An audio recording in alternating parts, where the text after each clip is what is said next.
संतों की अपनी एक विशेषता होती है, जो अपने संतई को वे कदापि नहीं छोड़ते हैं, और जिनमें संतत्व नहीं होता है वे संत नहीं कहलाए जाते हैं।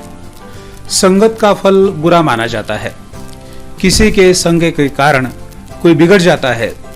इस तरह का बिगड़ना आम लोगों के लिए आम बात हो सकता है, लेकिन जो संत और सज्जन होते हैं, जिनके मूल स्वभाव में ही आदर्श कूट कूट कर भरा होता है, जिनकी महानता की एक पहचान होती है, उन पर इस तरह के संग का कोई प्रभाव नहीं होता है।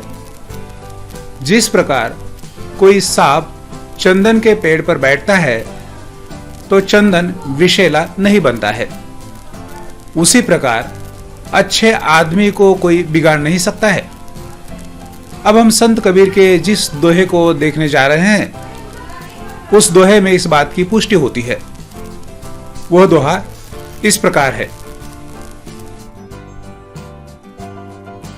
संत न छाड़े संतई, जो कोटिक मिले असंत। संत न छाड़े संतई, जो कोटिक मिले असंत। चंदन भुवंगा बैठिया, तऊ शीतलता न तजंत। चंदन भुवंगा बैठिया, तऊ शीतलता न तजंत। संत कबीरदास के इस दोहे के कठिन शब्दों को अब हम देख लेते हैं। सबसे पहले छाड़े, इस शब्द का अर्थ है छोड़ना। संतई, इसका अर्थ है संतत्व। कोटिक, इसका अर्थ है अनेक या कोटि। असंत, इसका अर्थ है जो संत नहीं है, अर्थात दुर्जन, जिसे हम असंत कहते हैं। भुवंगा, भुवंगा का अर्थ है भुजंग, अर्थात सांप, विषैला सांप। तऊ, इसका अर्थ है फिर भी। शीतलता, इसका अर्थ है शीतलता। और अंतिम शब्द है तजंत, इसका अर्थ है त्यागना। अर्थात सज्जन को चाहे करोड़ों दुष्ट पुरुष मिले, फिर भी वह अपने भले स्वभाव को नहीं छोड़ता है। चंदन के पेड़ से सांप लिपटे रहते हैं, पर वह अपनी शीतलता नहीं छोड़ता है।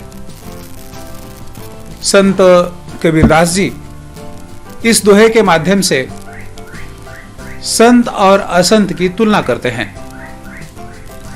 संत पुरुष किसी भी स्थिति में अपनी संतई अर्थात संतत्व, सज्जनता को कदापि नहीं छोड़ते हैं, चाहे उसके आसपास कोटिक अर्थात अनेक असंत या बुरे लोग क्यों न हो। संत के इर्द गिर्द हजारों असंत होने पर संत अपनी सज्जनता, अपना संतत्व कदापि नहीं छोड़ता है।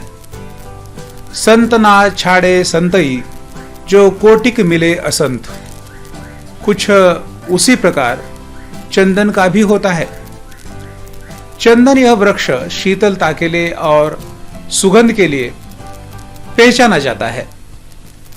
चंदन के वृक्ष पर जहरीले सांप अर्थात भुजंग क्यों न निवास करते हो, सांप के जहर का या सांप की उग्रता का चंदन के पेड़ पर या चंदन की शीतलता पर कोई भी असर नहीं होता है।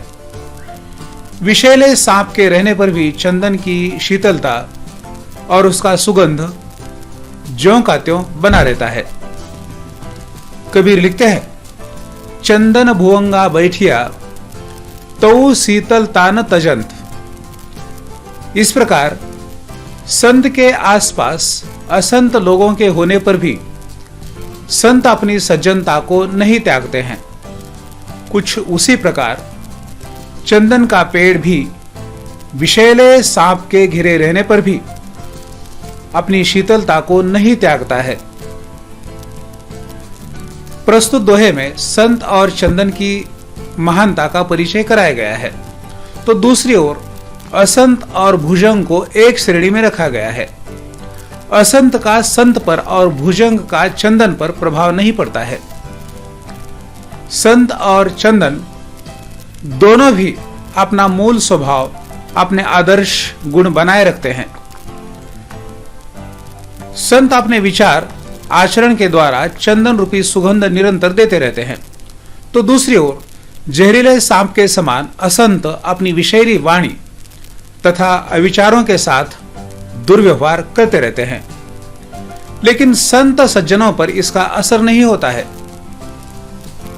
इस प्रकार महान संत हो या महान वृक्ष, वे कभी भी बाहरी विचारों और प्रभावों से कदापि प्रभावित नहीं होते हैं। तो मित्रों, यह था संत कबीर का अत्यंत मशहूर दोहा। संत कबीर का यह दोहा आपकी समझ में आया होगा। जब तक आपकी समझ में यह दोहा आ जाए तब तक 2 या 3 या अनेक बार इस वीडियो को देखकर आप इसे समझ सकते हैं। इस वीडियो को सुनकर आपके उपयोग की सामग्री आप लिखकर भी ले सकते हैं। तो मित्रों, अब भी आपने इस चैनल को सब्सक्राइब नहीं किया है तो कृपया इसे सब्सक्राइब कीजिए। इसी तरह के पाठ्यक्रम विषयक वीडियो देखने के लिए इस चैनल को लाइक करें, सब्सक्राइब करें और शेयर करें।